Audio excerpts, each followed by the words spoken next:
Hi guys, at the Foragers Feast, having got a little meet and a camp over, off to do some foraging,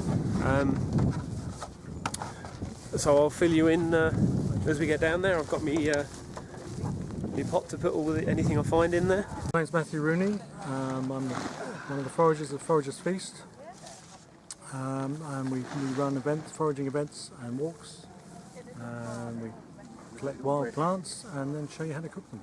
Fantastic, thank you. Hello, my name's Carl Shillingford.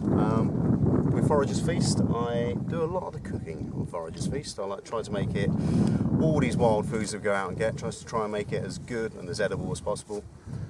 My dear Matthew's got all the Latin names and he's wonderful at it. I turn it into something that is good to eat. We're not here to starve, it's not surviving, it's flourishing out there. Not yet. Behind you. Yes. Over here, guys. On the salt marsh at Brightling, and these are some of the edible plants you can find out on the coast. This one down here is sea aster. It's in the daisy family. It's going to have a daisy-like flower, like a Michaelmas daisy with yellow centre and purple ray florets. And the bit you eat are the leaves, these lovely succulent leaves. Either the young ones coming out of the ground like this. Oh right, yeah. And you can tell you've got the right plant because it feels nice and fleshy and succulent. This is off the stem. And there's only one plant you can mistake it for, which is this one here, the sea lavender. Oh right, yep. And the sea lavender, They have to grow next to each other, don't they? They often do. Fortunately, they grow next to each other. It's got a similar shaped leaf, but this leaf is very leathery. Okay. And if you taste it, this is very bitter. Right. So you wouldn't want to eat it. But the sea aster has got a really lovely, succulent texture, delicious flavour. Right. Already seasoned, don't add salt. It's already salted. So the sea lavender is just bitter. It's not poisonous. It's not poisonous. It just tastes horrible. Oh right. Well, you wouldn't want to eat it. It'll ruin if you put one of those leaves in with the rest, it would taint the rest. Yeah. Okay. It's not nice. He'll eat anything, will he?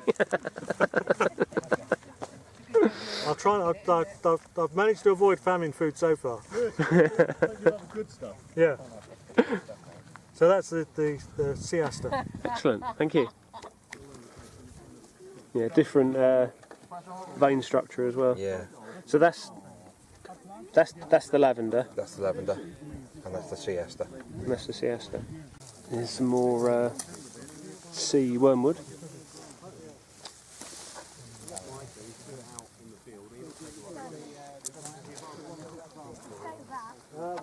Which is related to the mugwort.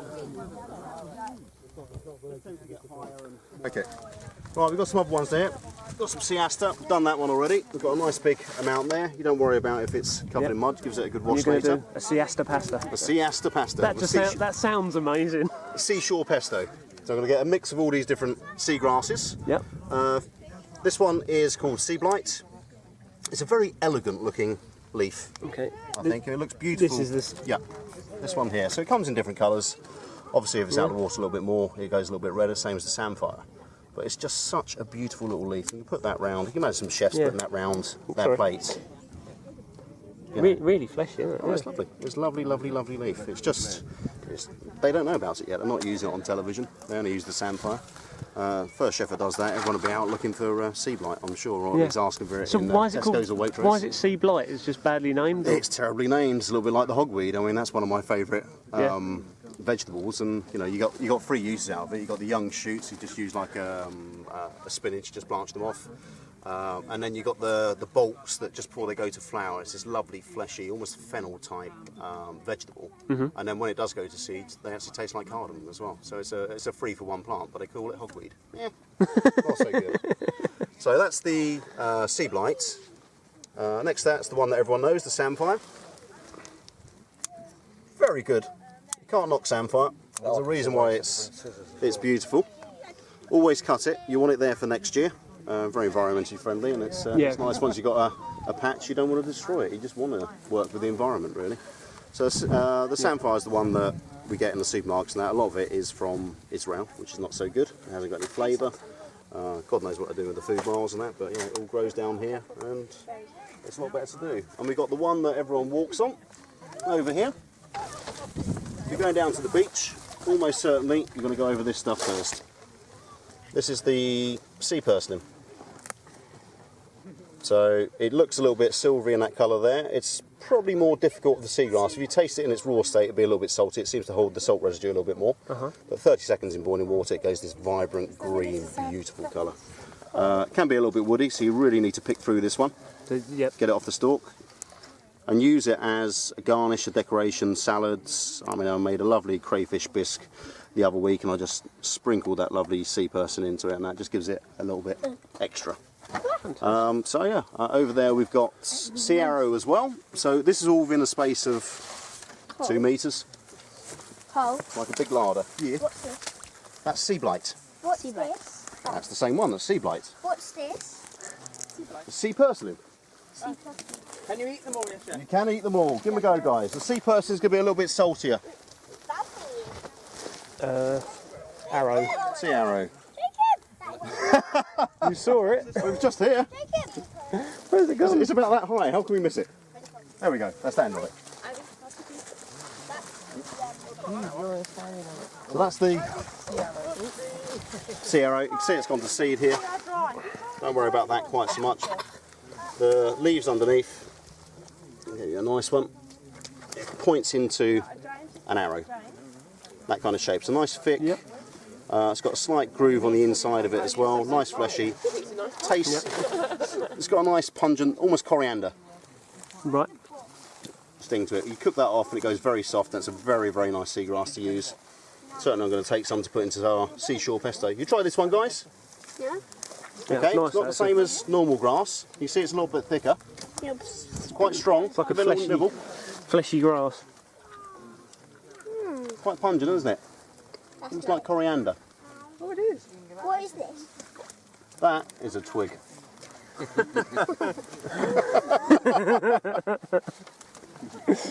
We'll take a little bit of this, guys. Mind your foot, mate. It doesn't taste anything like grass. It doesn't taste like grass, no. You've been eating grass as well, have you? Is this a weed? So the seeds, can you use them? Not so. I mean, these are a little bit dry. You can grind them up, and it's still got that lovely You've still got the flavour. a little bit of the flavour, yeah. But I mean, when you've got it in this, Yep. let's go for the good stuff. Let's go for the green stuff while it's there, really. Yeah. But obviously, in the winter, you could. Yeah, you can take the seeds, same as you take the hogweed seeds, Are you stepped in the the Alexander seeds, all those bits and pieces. They've still got a nice pungent zing to them. Fantastic. Buds are there, you can eat that the whole thing. It's really nice and sweet. Raw or cooked? Raw. There'll be a few of them. So it's like a purple dandelion. And these are the seed heads. Right. Like a giant dandelion clock. These are about the size of a golf ball when they're fully open. Okay. A tennis ball, not a golf ball. Sweet. Yeah, lovely. Try it. It's pretty sweet. It's a smaller plant than that. There's another plant you'll see away from the coast called goat's beard. They're yellow flowers.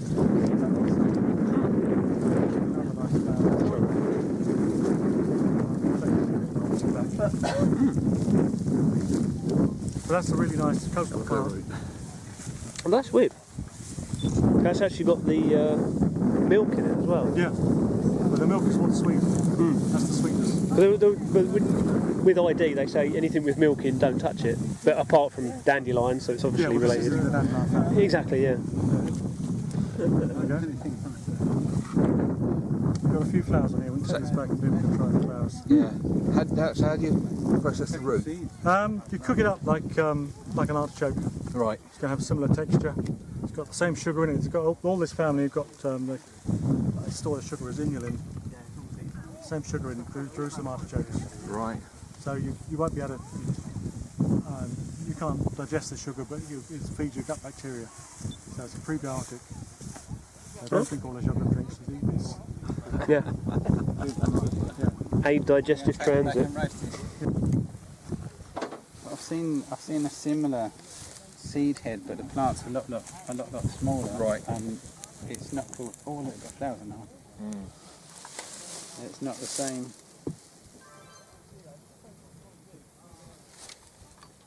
Not the same at all. That's the big problem with foraging, is knowing what it looks like all through the year. Yeah, yes. That's right, knowing it now. Yeah.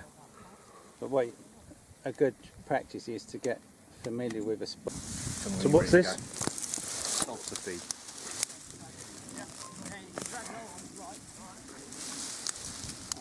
Carrot size one. It is. Cat size root. You can see the milk forming on the root system. Yeah.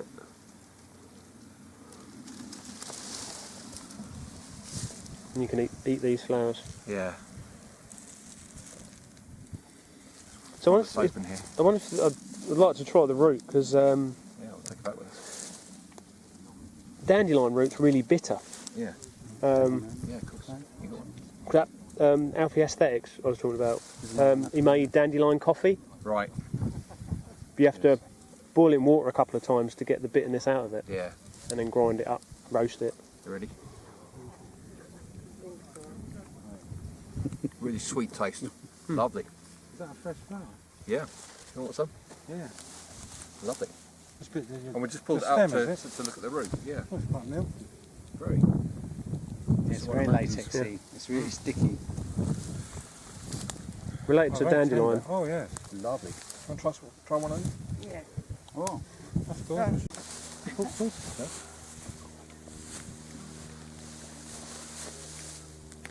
Ow. That's not too bad. Yeah, that's the Oh yeah. wild carrot root. As you say, it's not really No.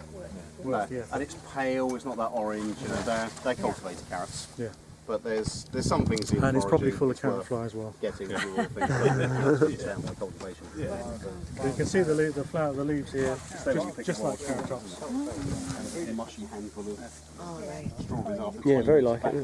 Yeah. Yeah. But, you know, if you use it the right way, like made a cordial, it just Yeah, brings all that it's a really strong flavour flower.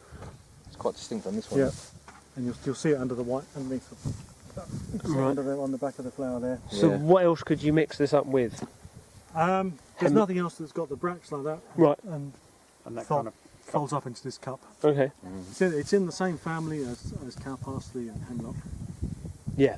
Yeah. Hemlock being the bad one. Yeah, hemlock water dropwort. But it's one of the easiest ones to tell Yeah. Yeah. because of those features and the smell. Yeah. Mainly because of the hemlock thing. I've just steered away from not touching any of those. If it smells of carrots, Yeah. it's a carrot. If it smells of parsnips, it's a parsnip. Good point. So you can make some sort of biscuit or a porridge or. Yeah. All right. I mean, you could just add water and yeast to it and make it like a bread that would Yeah. still rise and work okay. I don't know if it will work as well as Yeah. wheat flour, but it will do something.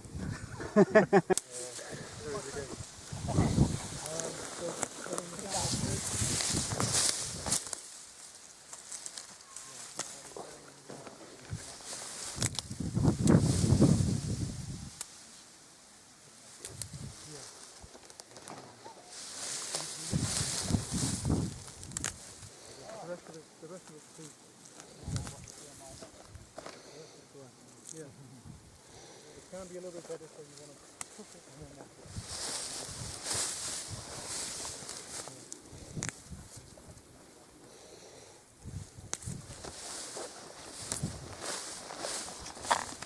Well, it's nice. I think we've got enough for a little taste, a little bit of cooking when we get back. And I thought it'd be nice, like I say, to come down again tomorrow in the morning and get some fresh stuff to go home. Yeah, it would be. I mean, the Udari is like a Sure is pretty, your place. Gorgeous, isn't it? On a day like today, Yep. couldn't ask for a better weekend, could you? That's just right. You don't want it too hot. So Scarlet Pimpernel, which is not edible.